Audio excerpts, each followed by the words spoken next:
চারজন ফেরেশতা এসে বলতেছেন, ইয়া রাসূলুল্লাহ, আপনার কাছ কদমে আমাদের একটা আরজি।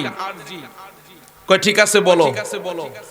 তখন আজরাইল ফেরেশতা বলতেছে, ইয়া রাসূলুল্লাহ, আপনি নবীর উপরে যে ব্যক্তি দৈনিক 10 বার দুরূদ শরীফ পড়ব, সুতরাং একবার যদি আপনার উপরে কেউ দুরূদ শরীফ পড়ে, 10 বার যদি দৈনিক দুরূদ শরীফ পড়ে, তাহলে আজরাইল আলাইহিস সালাতু ওয়াস সালাম বলতেছেন, আমি ওই ব্যক্তিটার, আপনার ওই উম্মতের রূহটাকে আমি এমন ভাবে কবজ করব যেন পূর্ববর্তী নবী রাসূলদের রূহ যেমনে কবজ করছে। সুবহানাল্লাহ।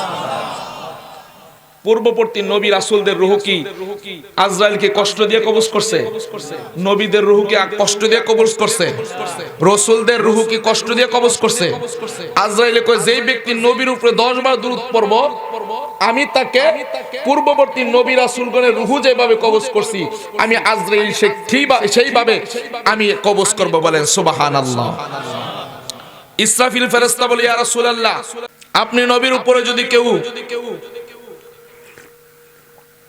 দৈনিক 10 বার দুরূদ শরীফ পড়ে, তাহলে আমি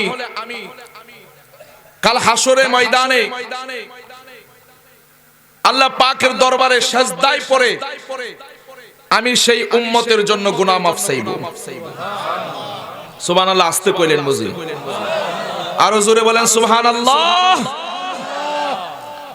এবার মিকাইল ফেরেশতা বলে, ইয়া রাসূলুল্লাহ, যে ব্যক্তি আপনার উপরে দৈনিক 10 বার দুরূদ শরীফ পড়বে, আমি ফেরেশতা ওয়াদা করলাম, আমি মিকাইল ফেরেশতা বলতেছি, আপনার উপরে কেউ যদি 10 বার দুরূদ শরীফ পড়ে,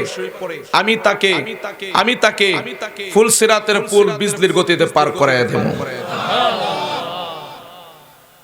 এবার আসে জিবরাইল আলাইহিস সালাতু ওয়াস সালাম বলেন, যে ব্যক্তি আপনি নবীর উপরে 10 বার দুরূদ ও সালাম পেশ করবে, আমি জিবরাইল হাউজে কাউসারের পানি আমি পান করিয়ে দিব। বলেন সুবহানাল্লাহ। তাহলে নবীর উপরে দুরূদ ও সালাম দরকার আছে না নাই?